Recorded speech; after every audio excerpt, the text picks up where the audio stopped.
Jadi Pak Edi dulu korupsinya utang ke perusahaan. Terus Pak Edi hapus catatan utang tersebut di data perusahaan ya Pak? Hello everyone, welcome back to my podcast channel. Hari ini kita punya quest yang sangat menarik. Seorang mantan senior akuntan dengan pengalaman yang luar biasa. Halo Pak Edi. Halo Mbak Cina, tadi saya sudah mengundang saya di sini. Gimana nih Pak kabarnya? Alhamdulillah baik, Mbak Cina sendiri gimana kabarnya? Baik juga nih Pak. Jadi guys, pada podcast kita hari ini kedatangan seorang senior akuntan yang pernah bekerja di perusahaan Maju Lancar. Beliau pernah viral karena gaya hidup glamornya, namun tersandung kasus korupsi yang menggemparkan warganet nih.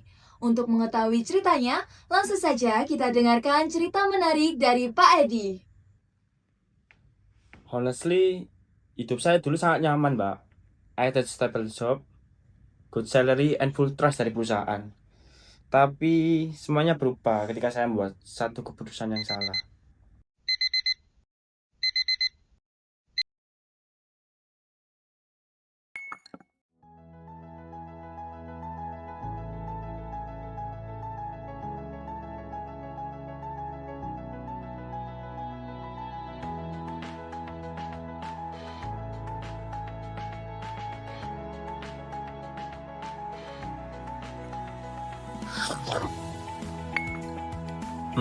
Kok bosen di rumah mulu, sekali-sekali ganti suasana.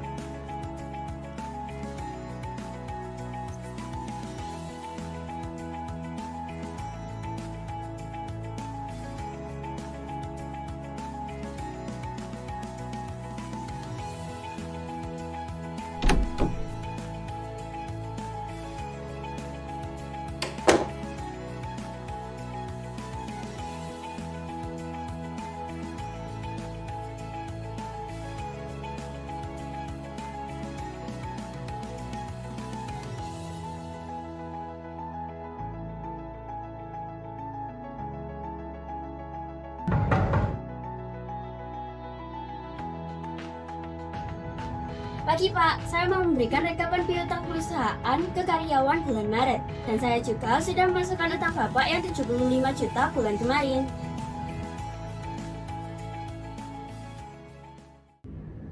Oke, nanti saya cek sekalian masukin ke arsip perusahaan. Terima kasih ya. Oke Pak, ya welcome.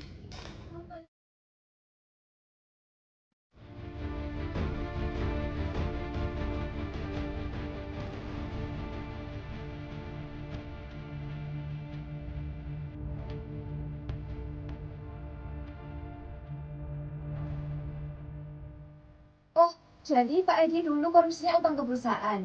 Terus Pak Edi hapus catatan utang tersebut di data perusahaan ya Pak? Iya Mbak, saya ambil uangnya pakai cara. Terus kebongkarnya gimana Pak? Kita lanjutin aja dulu ceritanya. Akun piutang perusahaan ke Pak Edi kok kosong sih? Maybe udah dilunasin kali ya.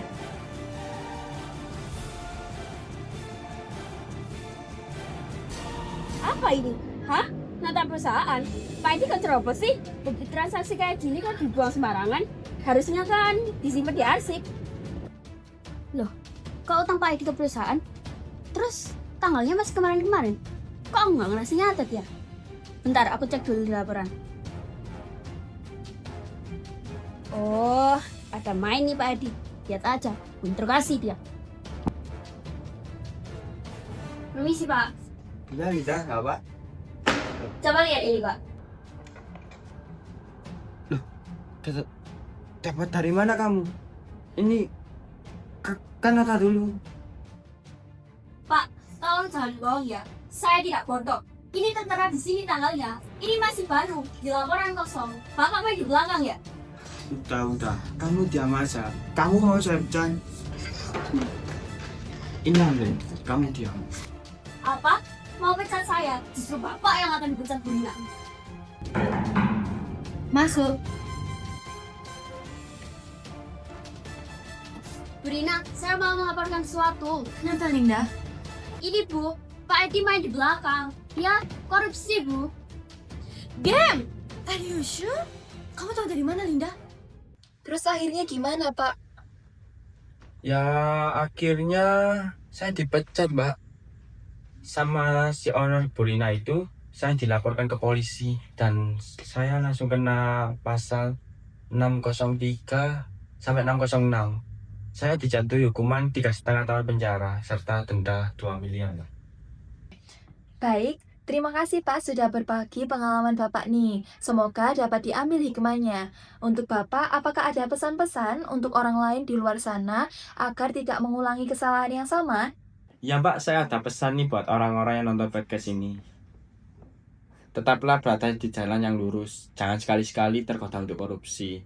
Memang awalnya enak, nggak ada yang tahu. Lama-kelamaan akan kebiasaan. And one time, you get the karma.